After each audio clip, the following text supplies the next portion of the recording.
Hello everyone, today I will try to show you how to create realistic fabric seams. Right now I don't have any seams, but I will show you how to create this. So you will see in this one, so if I just show you the image, you will see that there is a very sharp deep line in this one. But if you see any kind of jacket, so in this one also you will see we have all this type of lines. So we'll try to recreate that thing in Substance Painter. Okay, so the first thing I will try to do is I will remove this. So just ignore everything. I'll show you everything from starting. So just click on this button.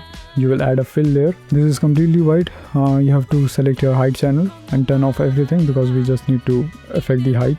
And I will decrease the height to this much. Then we need a black mask, and after that we can just directly paint, and you will see that we are kind of creating that type of effect. But what we have to do, we have to create this thing in this line. So I will just right click to remove this, and I will split my screen.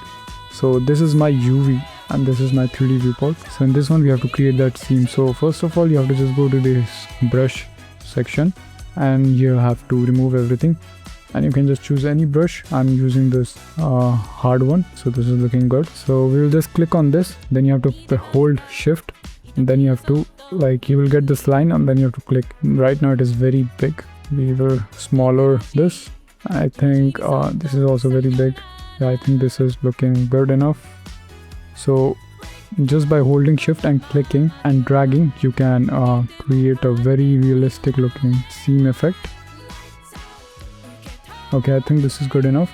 So in the 3D viewport, if you see, this is looking very sharp. In reality, you will not gonna have this much sharp edge. So what we have to do, we have to add a filter, and that is blur filter. So you have to just right click in this one, add filter. You'll get a filter option in the empty, and make sure that you are in the mask option. If you are in your this material thing, it will gonna add the blur in the material, and it will not gonna affect your height map. So you have to make sure that you are in the mask option. Then you add a filter. In the filter option, you have to add a blur, and in the blur you can just decrease your blur like this, and it will look good enough. I think this is looking good.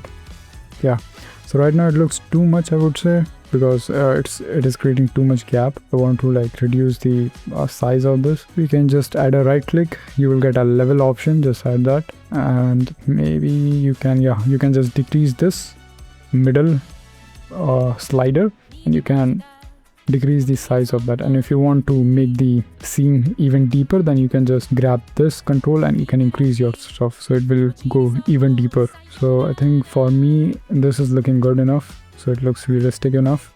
So if I just enable and disable, you will see it is creating this type of line effect. So yeah, that's it for this video. I hope this will help you, and thank you for watching.